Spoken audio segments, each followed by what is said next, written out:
Late at night, Claire Thompson, a 35-year-old single mom, uncovers a secret file in her firm's database implicating her sister's fiancé in a fraud that could ruin her life. With her son's future on the line, Claire must expose the truth without tearing her family apart. Can she outweed a cunning enemy and win justice legally? Or will her sister's betrayal destroy her? The glow of Claire Thompson's computer screen cast sharp shadows across her cluttered desk in the quiet office of Pinnacle Solutions. It was 10:47 p.m. in Portland, Oregon, and the city's skyline twinkled through the high-rise window, a mosaic of ambition and secrets.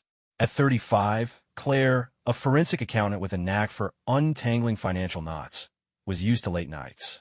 Her desk, strewn with spreadsheets and a half-empty coffee mug, told the story of a single mom balancing a demanding career and raising her 11-year-old son, Ethan. Tonight, though, something felt off.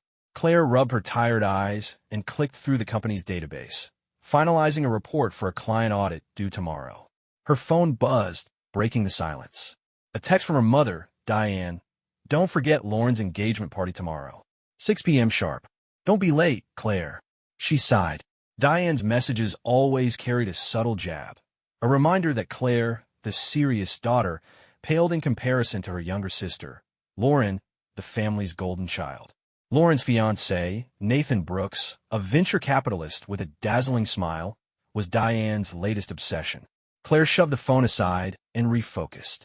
As she cross-checked a transaction log, a misnamed file caught her eye in a restricted folder. CT_transfer_2025. Her initials? Well, Pinnacle's system was meticulous, and Claire hadn't authorized any transfers. Curiosity piqued, she opened it. Her heart skipped. The file detailed a $1.5 million transfer to an offshore account, with forged digital signatures, hers. Attached was an email from Nathan to a board member, Richard Holt. Claire's the perfect fall guy. Promotion makes her look guilty. Move fast. The timestamp was 2 weeks ago, right after Claire's promotion to senior analyst. Her pulse raced. Nathan, the man about to marry her sister, was framing her for money laundering. Why? She barely knew him beyond polite small talk at family dinners. Her mind spun. Losing her job would mean losing everything. Ethan's private school, their cozy apartment, their stability. She copied the file to a USB drive, hands trembling, and deleted her browsing history. The office's silence felt oppressive now, as if the walls were watching. The phone rang, shattering her thoughts. Nathan's name flashed on the screen. Claire froze, her finger hovering over decline. She answered, keeping her voice steady. "Hello, Claire, burning the midnight oil?" Nathan's tone was smooth, almost playful, but there was an edge. "You're not poking around where you shouldn't, are you?" Her throat tightened. How did he know she was here? "Just finishing a report," she lied, glancing at the security camera in the corner. "Long day." "Careful," he said, a hint of menace creeping in.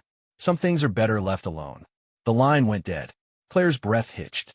She grabbed her coat and the USB, her mind racing. Nathan's threat confirmed it. This wasn't a mistake. He was setting her up, and she needed answers before he made his next move. At home, Ethan was sprawled on the couch, his math homework scattered across the coffee table. His dark curls and bright hazel eyes reminded Claire of his father, long gone. "Mom, you're late again," he teased, looking up from his notebook. "Sorry, buddy." She forced a smile, ruffling his hair. "Big project.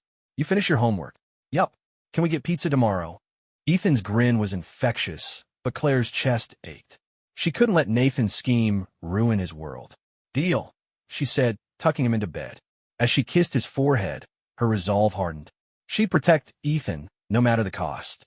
The next morning, Claire dropped Ethan at school and called Maya Patel, her college friend and a cybersecurity whiz.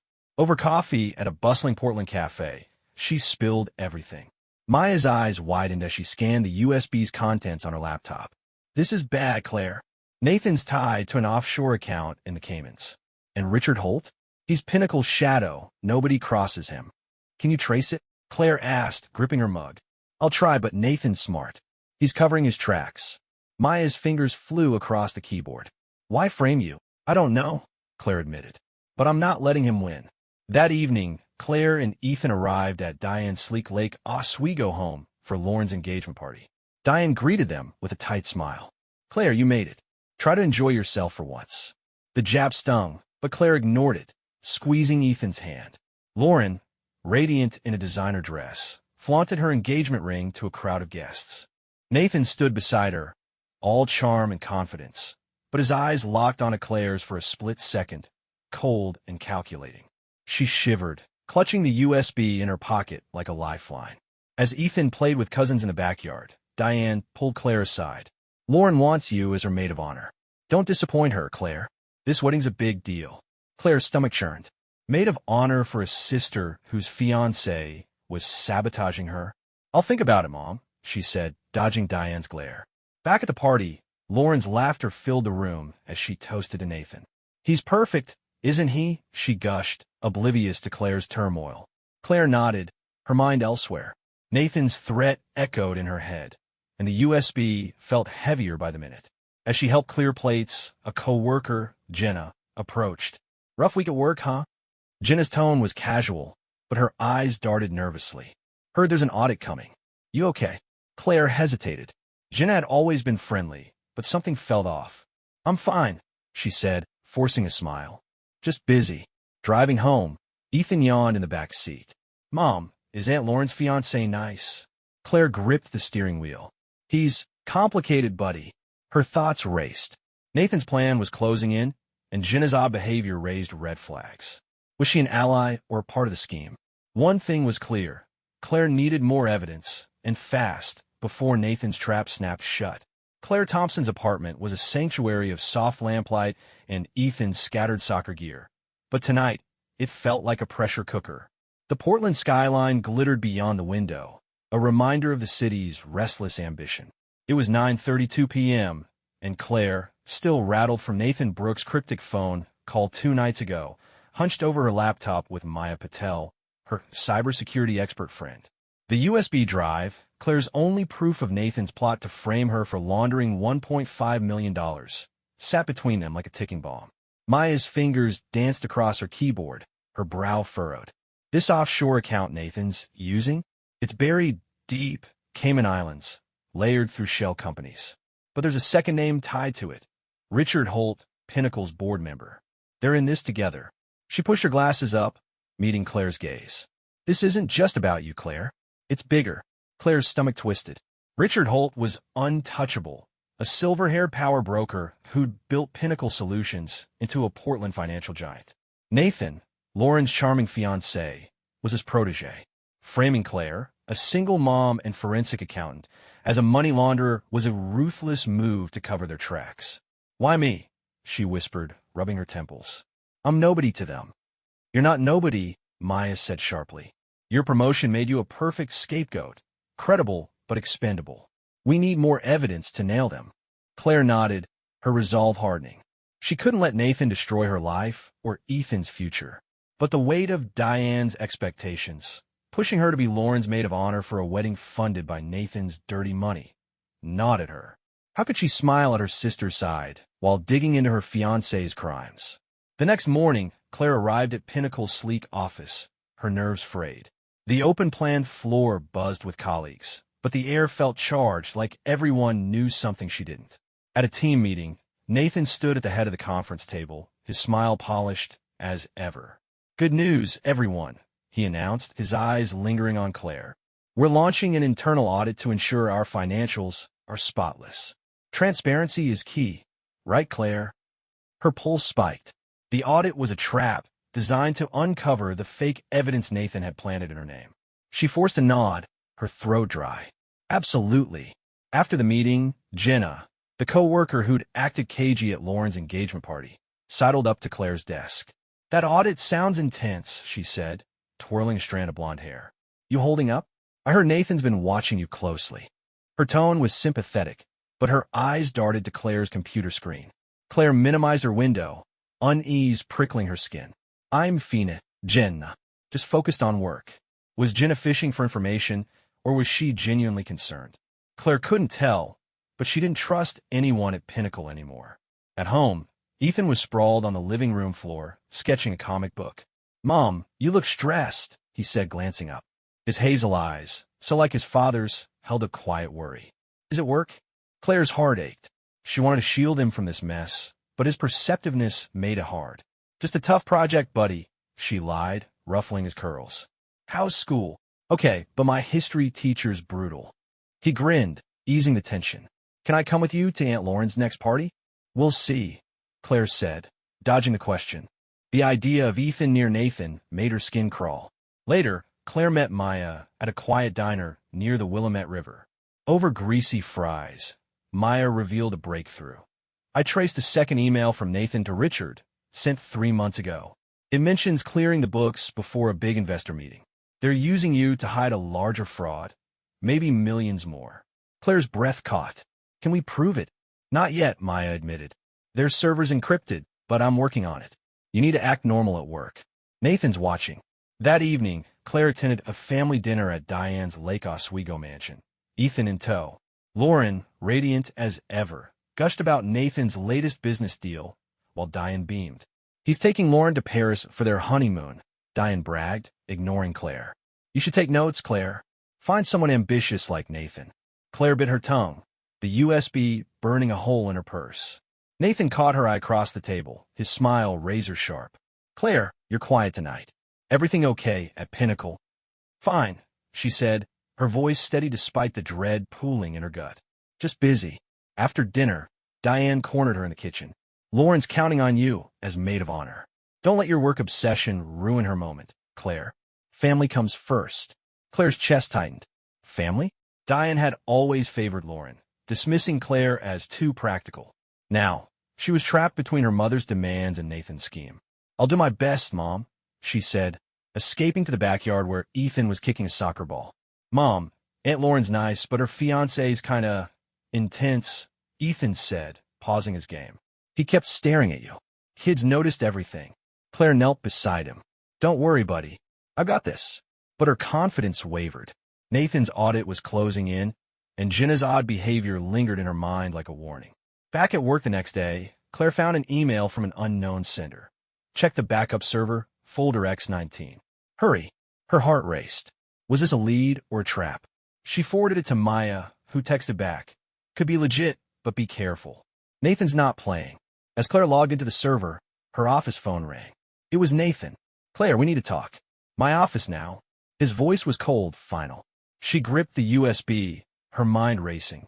Time was running out, and the noose was tightening. The fluorescent lights of Pinnacle Solutions' Portland office buzzed overhead, casting a sterile glow on Claire Thompson's desk. It was 4:15 p.m., and the open-plan floor felt like a minefield. Claire, a 35-year-old forensic accountant and single mom, gripped her mouse tightly, her screen displaying the anonymous email from yesterday. Check the backup server, folder X19. Hurry. Her heart pounded. Was this the key to exposing Nathan Brooks' plot to frame her for laundering $1.5 million, or a trap set by her sister's fiancé? Nathan's summons to his office an hour ago had rattled her. We're watching you, Claire, he'd said, his voice smooth but laced with menace. Don't do anything stupid. She'd nodded, feigning compliance, but her mind raced. The internal audit Nathan announced was days away, and the forged evidence he'd planted, fake transfers tied to her name, was about to surface. If she didn't act fast, she'd lose her job, her savings, and her son Ethan's future. Claire glanced at her co-worker Jenna, who was typing furiously across the room. Jenna had been oddly supportive lately, asking about the audit and offering to help. Claire wanted to trust her, but Nathan's reach felt endless. Still, she couldn't do this alone. She texted Maya Patel, her cybersecurity friend. Found X19. Need you to check it tonight. Maya replied instantly, on it. Meet me at the diner, 7 p.m. At 6:30, Claire rushed home to check on Ethan. Her 11-year-old was sprawled on the couch, his comic book sketches scattered. Mom, you okay? He asked, his hazel eyes narrowing. You're all jumpy. Just work stress, buddy, Claire lied, forcing a smile. Homework done. Yup. Ethan hesitated, then pulled out his tablet. I Googled Nathan. Found something weird, an old article about a fraud case in Seattle. His name came up, but got dropped. Did you know? Claire's breath caught. How'd she miss this? No, but good catch, Ethan. Don't worry about it, okay? She kissed his forehead, guilt gnawing at her. Keeping him in the dark was getting harder. At the diner, Maya slid into the booth, her laptop open. X19's a gold mine, she whispered. Deleted emails between Nathan and Richard Holt, Pinnacle's board member. They're siphoning millions through fake contracts, using your name to cover it. But the server's locked. Needs a second key. Claire handed over the USB with Nathan's original file. This has to be enough to go to the ethics board. Maya shook her head. Not yet. Nathan's got friends upstairs. You need someone inside Pinnacle to back you. Claire's thoughts turned to Jenna. Maybe Jenna. She's been asking questions, seems worried about me. Be careful, Maya warned. She could be Nathan's eyes. The next day, Claire took a risk. At lunch, she pulled Jenna aside in the office break room. I found something weird in the database, she said, keeping her voice low. Transfers I didn't authorize, tied to me. I think Nathan's involved. Jenna's eyes widened. That's serious. Can I see? Claire hesitated, then handed her a duplicate USB with partial evidence, keeping the original safe. Jenna promised to review it and report to the ethics board anonymously. Claire felt a flicker of hope. Maybe she had an ally. But by 3 p.m., her world collapsed. Nathan stormed into the office, flanked by security. Claire, you're suspended, he announced loudly, his voice dripping with fake regret. We've uncovered unauthorized access to restricted files from your account. Hand over your badge. Claire's knees buckled. This is a mistake, she stammered, but the guards escorted her out as colleagues whispered. In the elevator, her phone buzzed. A text from Maya. Jenna gave Nathan your USB. He wiped it. I'm so sorry. Betrayal hit like a punch. Jenna had played her, feeding Nathan every move. Claire's evidence was gone, and the audit would bury her. She drove home in a daze, her bank account frozen. Nathan's doing, no doubt, flagged for suspicious activity. How deep did his influence go? At home, Ethan was waiting, his face pale. Mom, what's going on? You didn't pick me up from soccer. His voice cracked, and Claire's heart shattered. She sank onto the couch, tears spilling. Work's complicated, she said, but Ethan wasn't buying it.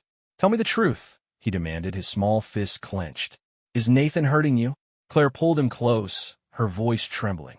I'm fighting something big, buddy. But I promise I'll fix this for us.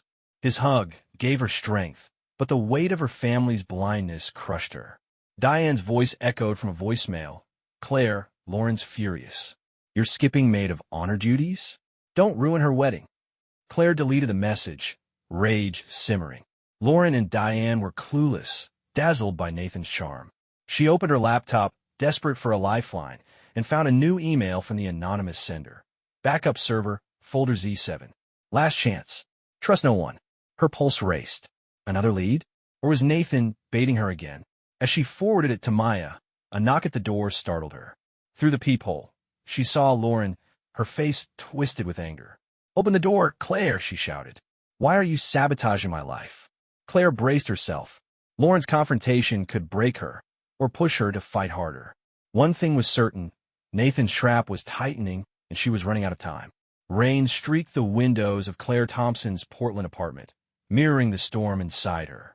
It was 8:03 p.m., and the weight of betrayal clung to her like damp clothes. Jenna's double cross, handing Claire's evidence to Nathan Brooks, had cost her job and her savings, now frozen under a fraud investigation. The anonymous email about folder Z7 on Pinnacle Solutions' backup server was her last hope to expose Nathan's $1.5 million money laundering scheme, which pinned her as the scapegoat. But the stakes were higher than ever, and Claire, a 35-year-old single mom, felt the walls closing in. She sat at her kitchen table, laptop open, with Maya Patel, her cybersecurity ally, across from her. Maya's screen glowed with encrypted files from Z7, cracked after hours of work. Jackpot, Maya whispered. Emails, ledgers, even a memo from Nathan to Richard Holt, Pinnacle's board member. They're funneling millions through fake vendor accounts, using your name to hide it. This proves you're innocent. Claire's pulse quickened, but dread lingered. Will it be enough? Nathan's got the ethics board in his pocket. You need legal muscle, Maya said. Someone who can take this to the SEC. She slid a business card across the table. David Kim, a whistleblower attorney known for battling corporate giants. Claire hesitated. Going public could destroy her family. Her sister Lauren, blinded by Nathan's charm, would see it as betrayal. Her mother, Diane, had already threatened to cut her off if she ruined Lauren's wedding. But staying silent meant losing everything. Her career, her home, Ethan's future. She dialed David's number, her voice steady despite the knot in her chest. "Mr. Kim, I need your help." The next day, Claire met David at a sleek downtown Portland law office. His calm demeanor steadied her nerves. "Your evidence is solid," he said, reviewing the Z7 files. "We can file a whistleblower complaint with the SEC. They'll investigate Pinnacle, and you'll be protected under federal law. But Nathan's powerful. He'll fight dirty. Rumors may be worse." "Worse how?" Claire asked, her stomach churning. "Personal attacks, smear campaigns," David replied. "You're a single mom. They'll exploit that. Are you ready?" Claire thought of Ethan, his trusting hazel eyes. She nodded. "I have to be." Back at Pinnacle, Nathan's retaliation was swift. Rumors spread like wildfire. Claire was unstable, a disgruntled employee fabricating lies. Colleagues avoided her gaze, and her desk, still uncleared due to the suspension, had been ransacked, files missing. At a coffee shop, Claire overheard two coworkers whispering, "She's unhinged, right?" Nathan said she faked those transfers. The isolation stung, but she pressed on. That evening, Diane called, her voice icy. "Lauren's a wreck, Claire. You're dodging maid of honor duties, stirring up trouble at work. Nathan says you're jealous of their happiness. Stop this, or you're no daughter of mine." Claire's throat tightened. "Mom, you don't know the whole story." "Enough," Diane snapped. "Fix this, or don't bother coming to the wedding." The line went dead. Claire sank on her couch, tears threatening. Ethan, sketching at the dining table, looked up. "Mom, why's Grandma so mad?" His voice was small, worried. She forced a smile. "Grown-up stuff, buddy. I'll handle it." But the words felt hollow. How could she shield Ethan from this mess? The next morning, a bombshell hit. Ethan's school called. An anonymous tip claimed Claire was neglecting him, prompting a Child Protective Services visit. Panic surged as a caseworker arrived, clipboard in hand, questioning Ethan's well-being. Claire answered calmly, but her hand shook. Nathan's reach was terrifying. Targeting her son was a new low. After the caseworker left, Ethan hugged her tightly. "I told her you're the best, Mom. Are we in trouble?" "No, buddy," Claire lied, her resolve hardening. Nathan wouldn't break her. She met David again, handing over the Z7 files. "File the SEC complaint," she said. "Now." David nodded, drafting the report that night. Claire felt a flicker of hope, but the moral dilemma gnawed at her. Exposing Nathan would shatter Lauren's world, her sister's wedding, her dreams. Could Claire live with that guilt? Late that night, Claire spotted Nathan's car in a dimly lit parking garage near Pinnacle's office. He was meeting Richard Holt, their gestures tense, urgent. A third figure lingered in the shadows, someone Claire didn't recognize. Her heart raced. Was this the bigger player Maya, suspected behind the fraud? She snapped a photo, sending it to Maya. "Who's the third guy?" Maya's reply came fast. "Checking. Stay away. It's dangerous." As Claire drove home, her phone buzzed with another anonymous email. Z7 isn't everything. Dig deeper, folder Q4. Her breath caught. Another lead, but trust was scarce. Was this a genuine ally or Nathan tightening the noose? Lauren's angry words echoed in her mind, and Diane's ultimatum loomed. Claire gripped the steering wheel, the Portland rain blurring her view. She was fighting for justice, but at what cost to her family? The Portland courthouse loomed under a gray April sky, its stone facade as unyielding as Claire Thompson's resolve. Inside, the SEC hearing room buzzed with tension. Claire, a 35-year-old single mom and forensic accountant, sat beside her lawyer, David Kim, clutching a folder of evidence from Pinnacle Solutions' backup server. Nathan Brooks' scheme to frame her for laundering $1.5 million had unraveled her life. Suspension, frozen accounts, a CPS scare. But today, she'd fight back, lawfully, for her son Ethan and her truth. Across the room, Nathan sat with his legal team, his polished charm replaced by a tight jaw. Richard Holt, Pinnacle's board member and Nathan's co-conspirator, fidgeted beside him. The anonymous email about folder Q4, received 3 nights ago, had been a lifeline. Maya Patel, Claire's cybersecurity ally, cracked it, uncovering a paper trail of Nathan and Richard's multi-million-dollar fraud through fake vendor accounts. Claire's evidence, now with the SEC, was ironclad. The hearing began, and Nathan took the stand, his voice smooth. "Claire Thompson's a disgruntled employee," he said, eyes flicking to her. "She fabricated these documents to sabotage my reputation and Pinnacle's success." He painted her as unstable, a single mom overwhelmed by work, grasping at lies to save herself. Claire's chest tightened, but David squeezed her hand. "Stay calm," he whispered. "We got this." When her turn came, she stood, her voice steady despite the room's weight. "I uncovered unauthorized transfers in my name," she said, presenting emails, ledgers, and server logs. "Nathan and Richard used me as a scapegoat to hide their fraud." Her evidence was meticulous, each fact a brick dismantling Nathan's lies. The panel leaned forward engrossed. As Claire sat, a ripple of unease crossed Nathan's face. Richard's lawyer whispered urgently, but it was too late. The SEC chair announced a recess, and whispers filled the room. Pinnacle stock was tanking as news leaked. Claire's phone buzzed. A text from Maya. "Third guy in the garage?" Richard's silent partner, Victor Lang, a hedge fund tycoon. "SEC's got him too." Back in the hearing, the panel returned with a verdict. "The evidence is conclusive," the chair declared. "Nathan Brooks and Richard Holt orchestrated a fraudulent scheme. The SEC will pursue charges, and Pinnacle's board is under investigation." Gasps echoed. Nathan's face drained of color, and Richard slumped, defeated. Claire exhaled, relief flooding her. That evening, Claire faced her family at Diane's Lake Oswego home. Lauren, her sister, sat red-eyed, her engagement ring gone. "I didn't know," Lauren choked out. "Nathan lied to me, to everyone. I'm so sorry, Claire." Diane, humbled, gripped Claire's hand. "I was blind," favoring Lauren, "dismissing you. I failed you both." Claire nodded, tears welling. The rift wasn't healed, but it was a start. The CPS case against Claire was dropped, her accounts unfrozen. Pinnacle reinstated her, but she declined, launching Thompson Financial, her own firm. Clients flocked, drawn to her integrity. Ethan, now 11, thrived, winning a school ethics award for a project inspired by his mom's courage. "You're my hero," he told her, his grin lighting up their apartment. Nathan and Richard faced prison and hefty fines.